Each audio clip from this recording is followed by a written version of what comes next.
ज्यांच्या पाठिंब्याने मी इथपर्यंत पोहोचलो त्याच लोकांमध्ये अध्यक्ष म्हणून बसताना याचा खरोखर अभिमानही मला तितकाच वाटतो आहे।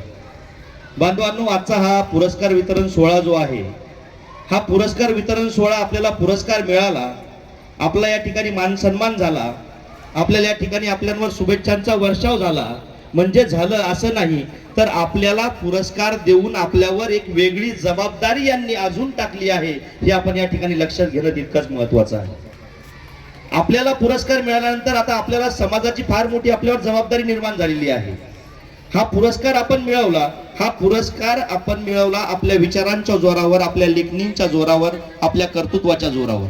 या कर्तृत्वाला अजून विचारांची जोड देत, लेखणींची साथ देत आपल्याला प्रत्येक समाजात जावं लागणार आहे, प्रत्येक घटकापर्यंत जावं लागणार आहे। आणि या समाजामध्ये आपल्याला समाजातील जे पाठीमागे राहिलेली लोक आहेत त्यांना समोर आणणं तितकंच महत्त्वाचं आहे। कार्यक्रम हा बऱ्याच वेळचा आपला सुरू आहे।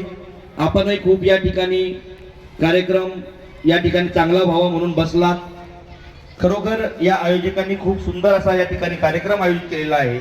जसं या ठिकाणी सांगितलं की हा पुरस्कार आता दादांनी सांगितलं, हा पुरस्कार आता आपण दिला, या कार्यक्रमात काय उणीवा आल्या करून पुढील कार्यक्रम कशा पद्धतीने चांगला करता येईल त्या पद्धतीने आपण, जसं दादांनी सांगितलं आम्हाला आयोजक मध्ये घ्या, तसं काय असेल तर अजून जबाबदारी मी सांगतो की माझ्यावरही टाका आणि पुढचा कार्यक्रम आपण अजून चांगल्या पद्धतीने कसं करता येईल याचा विचार या ठिकाणी आपण केला पाहिजे। खरं तर फार आता वेळ घेणार नाही, खूप वेळ आपल्या या कार्यक्रमाला झालेला आहे। ज्यांना या ठिकाणी पुरस्कार प्राप्त झालेला आहे त्यांचे खरोखर या ठिकाणी अभिनंदन करतो। बरेच लोक आहेत, आमचे मित्र आनंदजी देखील आहेत, त्यांचा देखील या ठिकाणी खूप सत्कार चांगला झालेला आहे। त्यांचंही काम आहे, महसूलमध्ये खूप छान काम ते करतात। सोबत शिवानंद दादा आहेत, यांचंही देखील पुरस्कार शासनाने केलेलाच आहे।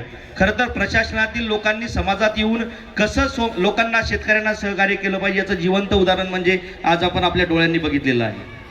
खरं तर या ठिकाणी हा कार्यक्रम आपण सगळ्यांनी शांततेने ऐकून घेतलात, सगळेजण या ठिकाणी यांच्या उपस्थितीला मान देऊन उपस्थित राहिलात, खरोखर तुमचेही आभार या ठिकाणी व्यक्त करतो। पुनश्च एकदा ज्यांना पुरस्कार मिळाला त्यांना शुभेच्छा देतो आणि मी थांबतो। धन्यवाद। जय हिंद, जय महाराष्ट्र।